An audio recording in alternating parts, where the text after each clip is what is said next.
What if I told you that this baby, 6 months old, can't sit up on his own, has never said a single word in his life, already has an opinion about whether you are a good person? For decades, scientists assumed babies were blank slates.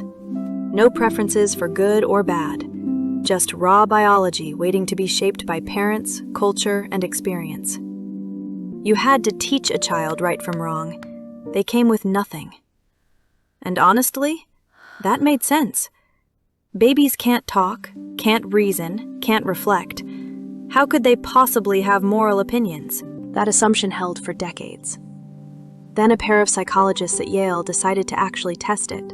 Karen Wynn and Paul Bloom at the Yale Infant Cognition Center designed one of the most elegant experiments in psychology history. And the setup is beautifully simple.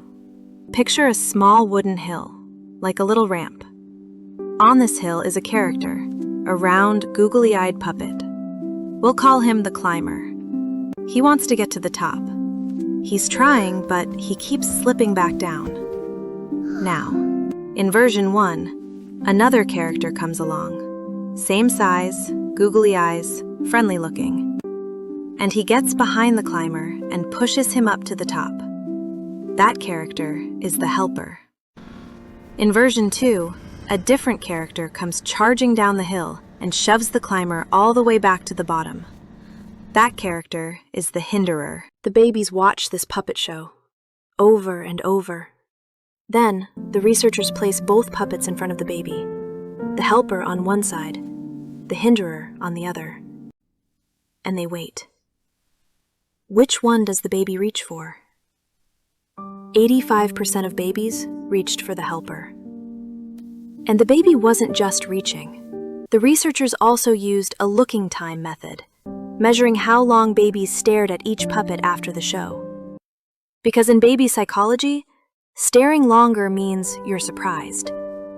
Something didn't match your expectation. Babies stared longer at the Hinderer, which means they were surprised that the bad guy even existed. They expected, on some level, the world to contain helpers.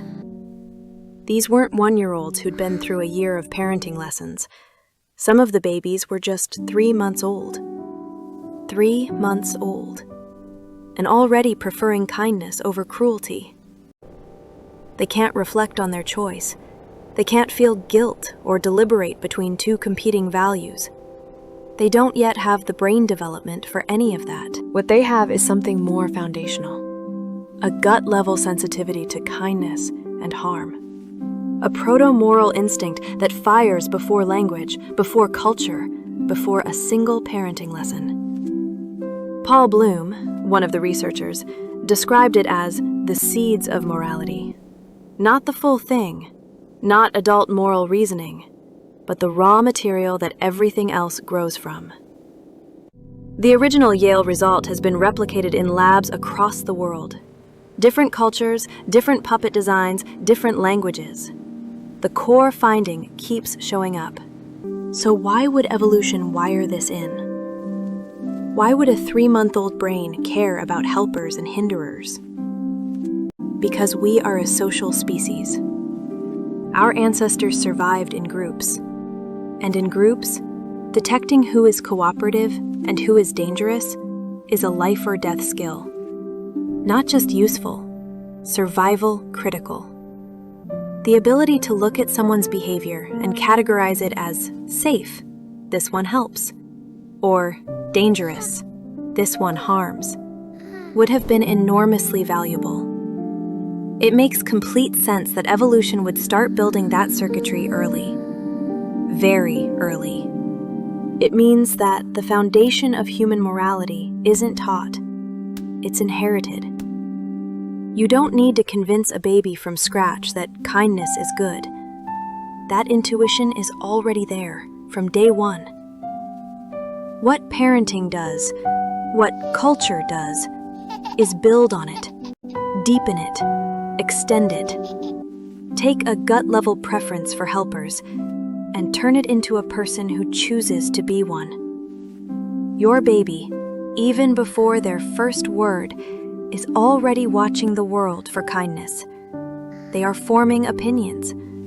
They are building a picture of whether people can be trusted. Every time you are gentle with them, every time you respond when they cry, you are feeding something that was already there, waiting. They came into the world ready to recognize goodness. Your job is to give them plenty of it to see.